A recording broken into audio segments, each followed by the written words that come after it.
Reading from Sri Jiva Goswami's Gopāla-campū. Yay! Beauty of Goloka. When their meeting with Krishna will take place after the end of night, Nanda, second to none in Vraja, sounded two attractive drums at the gates at the end of night. All the inhabitants woke up, thinking that bliss was issuing forth on the pretext of the sound of the two drums. Not only did the drums sound, but the lotuses began blooming with streams of perfume.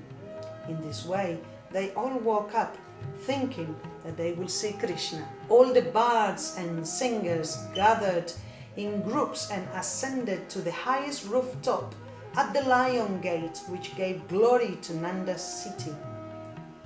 From the killing of Putana to the killing of Dantavakra, they began freely reciting verses without limit in new poetic forms, such as Viruda, which seemed to dance, describing the killing of Indra's sinful enemies.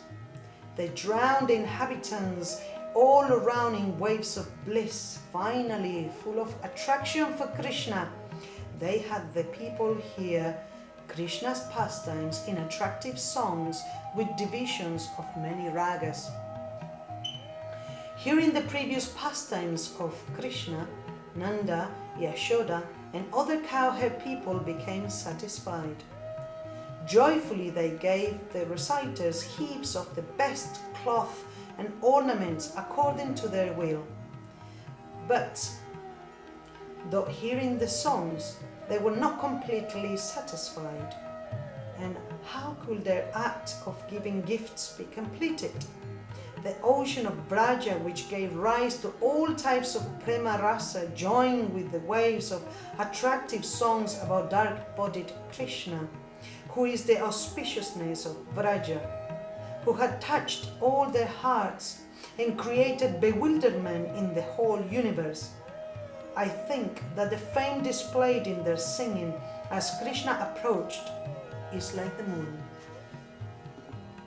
But when the ordinary women of Vraja began singing, the pastimes of Gopala, the cuckoos, became silent, as if hearing Krishna's flute. The sounds of bangles jingling as they churned the yogurt, full of expertise, nourished their sons with musical notes and rhythms. According to the descriptions to be given with proofs, which are the best conclusions, all these women were devoid of thinking of anyone else as their husband. They were pierced by arrows of prema and performed services to Krishna alone. The houses of these women remained full of service only to Krishna, and Krishna simultaneously used to come to all their houses.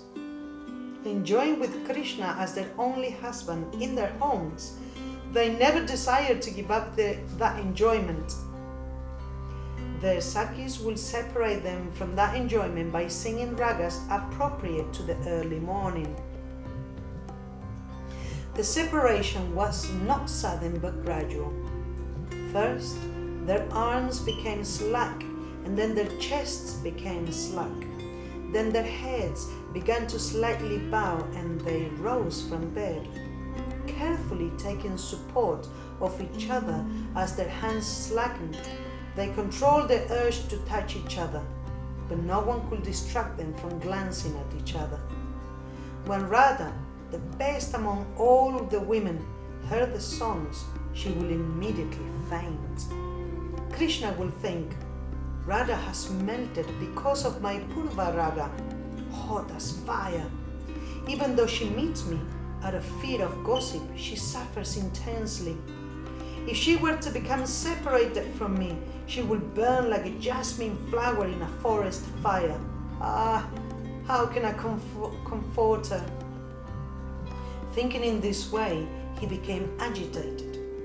But the Sakis, who were like her life, calmed Krishna and gave him confidence. They kept Radha alive by giving her Krishna's chewed betel.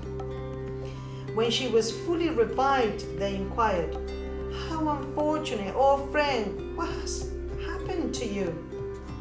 Radha then began to weep. Oh friends, I am not foolish. My intention is not wrong. I am not overly greedy for pastimes of enjoyment and physical touch, but the inconceivable qualities of Krishna throw me into epileptic fits. What shall I do? I cannot at all be happy because of the pain afflicting my vital organs. Radha, with fine white teeth, again became overcome with suffering. All the Sakis tried to comfort her with sweet words, but on this day she said that Yashoda, worthy of all worship and full of all auspiciousness, had given an order. How amazing! All the young girls have come, but Radha, my very life has not come. Hearing this order, Radha, quickly performing her morning duties with great care, and meeting with all her Sakis, went to Yashoda's house with Lalita, Vishaka, and others, giving bliss by her beauty to all directions and to all the cowherd women residing within and outside the house, who were in a death-like state due to separation. Their eyes fell upon Radha, and they began to think, the name Radha is most astonishing, having within it a moon face, 2 blue lotuses eyes, a sesame flower nose, and red banduka flower, her sindura. Then Radha, her heart filled with devotion and thirst, gazed at Yashoda with reverence, and lowering her head, offered respects. Yashoda welcomed her, and the assembly became joyful. When Radha touched her feet, Yashoda touched her head. When Radha fell on the ground, Yashoda raised her up and smelled her head in affection. When Radha remained reserved, Yashoda took her in her arms. Both gazed at each other with tears in their eyes. How can I describe the prema of these two? Seeing Radha's reserve in order to respect Rohini and others, Yashoda gave her permission. O daughter, offer respects to those who are worthy of respect. Then Radha, with her attractive qualities and great skill, offered respects to all the elders with devotion and sat at a distance from them with her head lowered. Then Lalita and other Sakis offered respect to the elder women and sat near Radha.